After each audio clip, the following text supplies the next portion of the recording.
In today's episode, in contrast to yesterday's episode, we're looking at players who might be sell highs for fantasy basketball trades. Michael Bolton. Thanks, Josh. It's Michael Bolton here, and it's time for another episode of the Locked On Fantasy Basketball Podcast. Let's get to it. Let's get to it, indeed. You are Locked On Fantasy Basketball, your daily fantasy basketball podcast, part of the Locked On Podcast Network.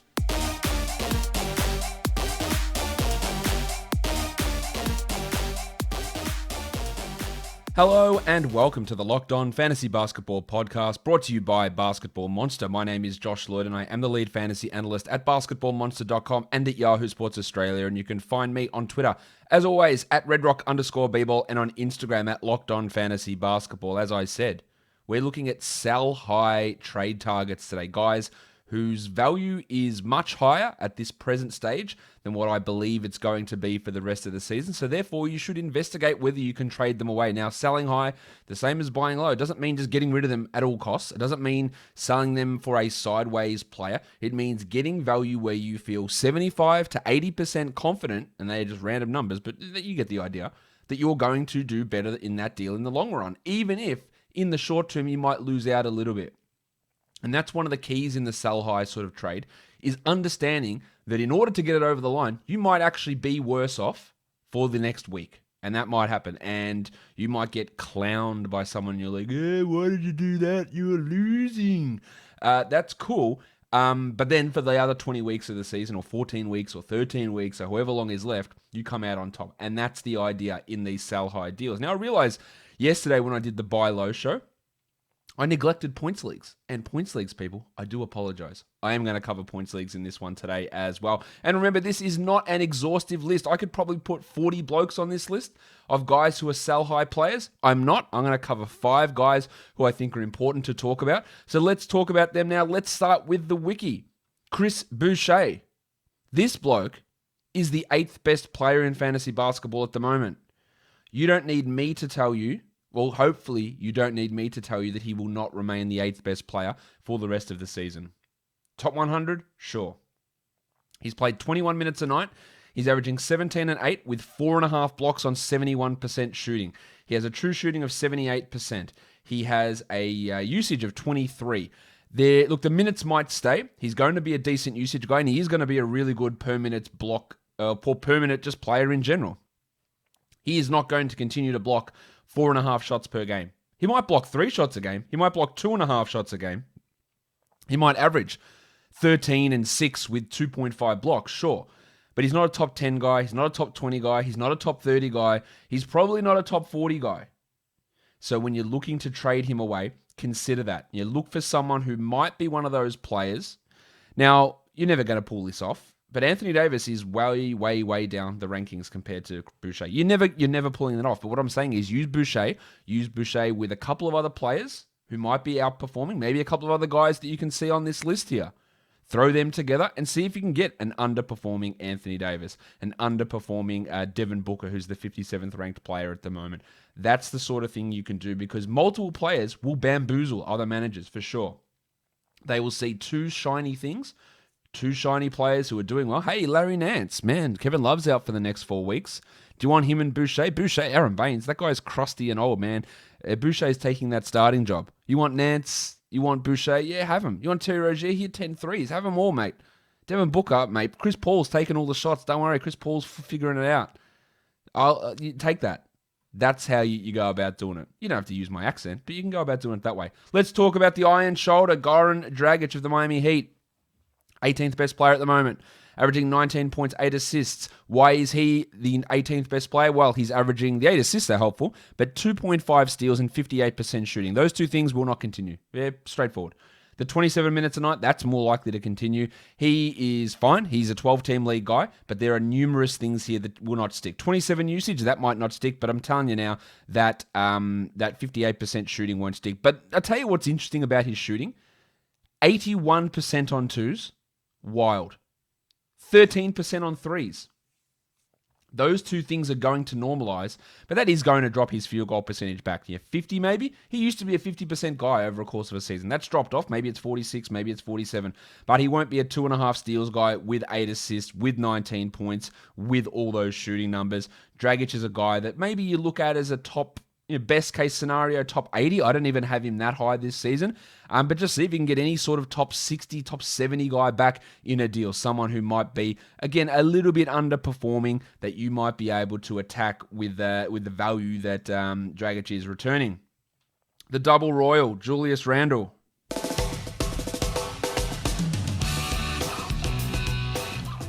Randle has been really good this year. Now, we know that if Tom Thibodeau likes someone, he's going to play a lot of minutes. So the 36 minutes a night that Randle's playing is going to stick. He's the 22nd ranked player, averaging 24 and 10 with over 6 assists. He's shooting 82 from the line, which is a surprise to be sure. A surprise, to be sure, but a welcome one. He's also hitting 1.7 threes and doing that on 56%. So that's going to come down.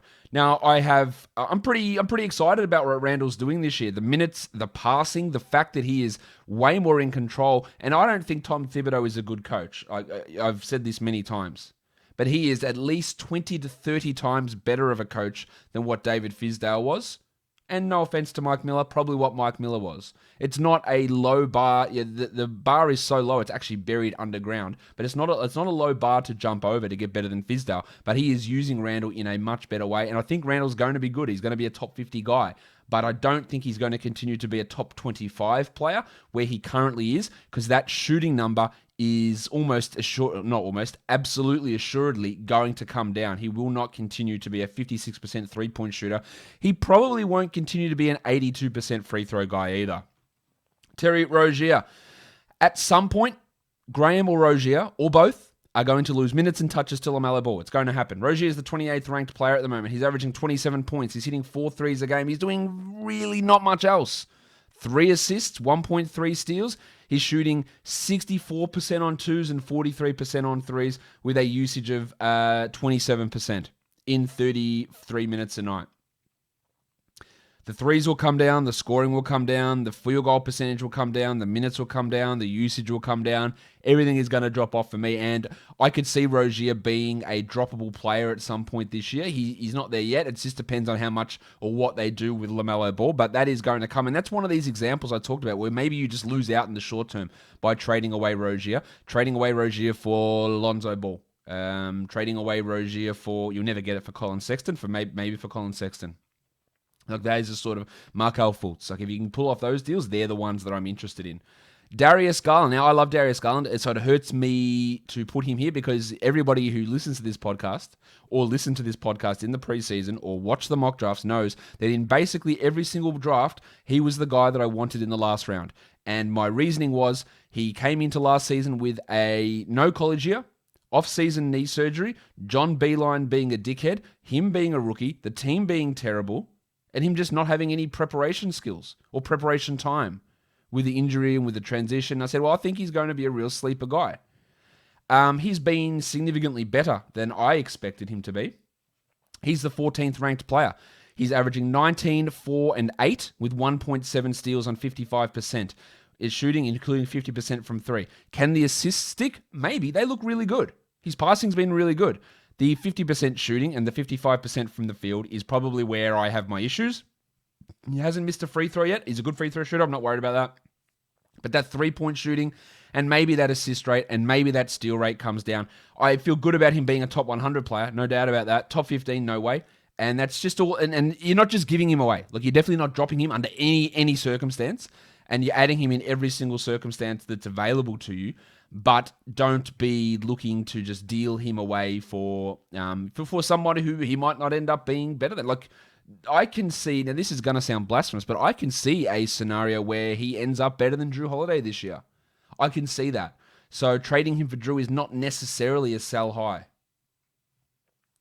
It's about finding one of those. I'm going to keep bringing up Devin Booker's name.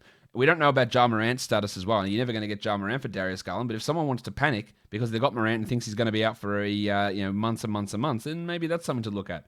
That'd be hard to pull off, but I've seen dumber shit happen in leagues, I'm telling you now. But looking for that sort of option is what I'd be doing there with Darius Garland. Let's go through some sell-high points players.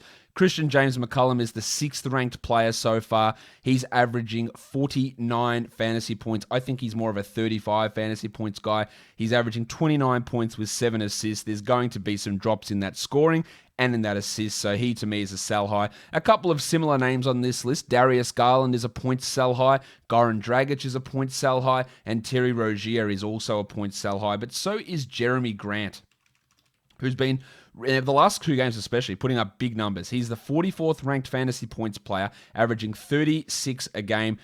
He's playing 37 minutes a night. There's your key indicator. That's not going to stick. 21 points with almost 6 boards and 1.3 blocks per game. The last game was without Blake Griffin. The game before that was an overtime game, so big boosts in both of those. I think he's more of a guy that you look at in the 80 to 100 range rather than the top 50. So looking to sell high on Jeremy Grant in a trade in a points league is something that I'd be looking to do. Now, guys, I reckon that'll do it for me today. These shows are short and sharp. I hope you enjoy it. Leave a comment down below, like it, subscribe, Apple Podcasts, Google Podcasts, Stitcher, Spotify, and on YouTube. Guys, we are done here. Thank you so much for listening, everyone. See ya.